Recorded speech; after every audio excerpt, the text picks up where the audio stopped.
Aujourd'hui, on va faire ensemble une des recettes les plus simples que je fais à toutes les semaines, le sauté à l'asiatique. Donc, on va regarder ensemble les assaisonnements de base pour que tu puisses faire à la maison toi-même ton sauté à l'asiatique sans avoir besoin de recette et que tu puisses l'improviser vraiment facilement et rapidement. Je commence toujours avec de l'huile de sésame ou de l'huile de sésame grillée.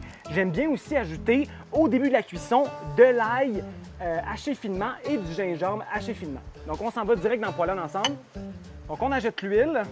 Et ensuite, on va attendre environ une petite minute pour qu'elle réchauffe.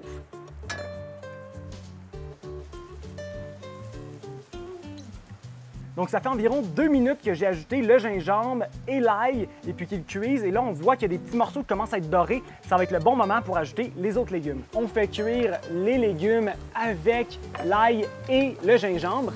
Et ensuite, on va venir, vers la fin de la cuisson, ajouter 3 éléments. Donc, on va venir ajouter l'amidon de coco, on va venir ajouter un peu de lime et on va ajouter aussi de la poudre d'ail et de la poudre d'oignon qui vont venir amplifier le goût de notre sauté de légumes en général.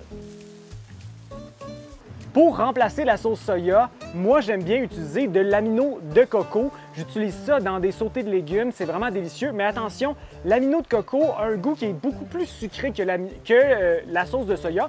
Donc je te conseille de vraiment sélectionner une compagnie comme celle-là ici, Bragg's, qui a un goût qui est un petit peu moins sucré. Une autre chose que je te conseille de faire, c'est de ne pas nécessairement ajouter un autre élément sucré, puisque justement, l'amidon de coco goûte un petit peu sucré.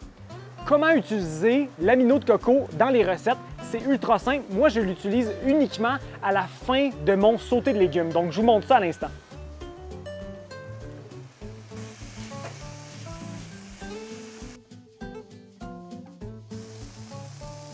Vous voyez ici, on a un goût qui est quand même un petit peu dans le côté de l'umami, justement à cause de l'amidon de coco, mais on a aussi un goût qui est un petit peu sucré.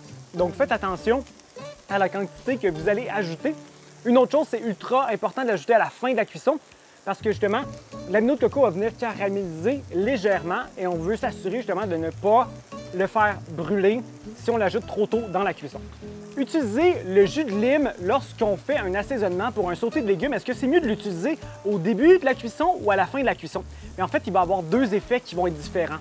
Lorsqu'on l'utilise au début de la cuisson, eh bien, le jus de lime va avoir le temps de cuire, donc ça va être un petit peu plus doux en bouche. Si on l'utilise à la fin de la cuisson, eh bien, il va avoir une puissance qui va être plus prononcée au niveau du côté acidité. Donc, tout dépendant de ce que tu veux avoir comme résultat, eh bien, tu vas l'utiliser avant ou après. Moi, souvent, je vais l'utiliser vers la fin de la cuisson et puis je vais le laisser cuire un petit peu justement pour venir couper l'acidité, mais je vais quand même vouloir conserver un peu le punch du jus de lime. Donc, c'est pour ça que je ne l'ajoute pas au début de la cuisson.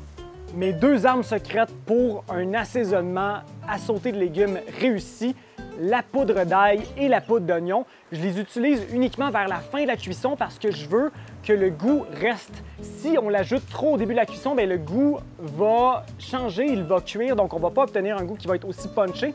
Et puis, dès qu'on les ajoute à notre sauté de légumes, on va venir mélanger le tout, justement pour pas que les poudres brûlent dans le fond de la poêle.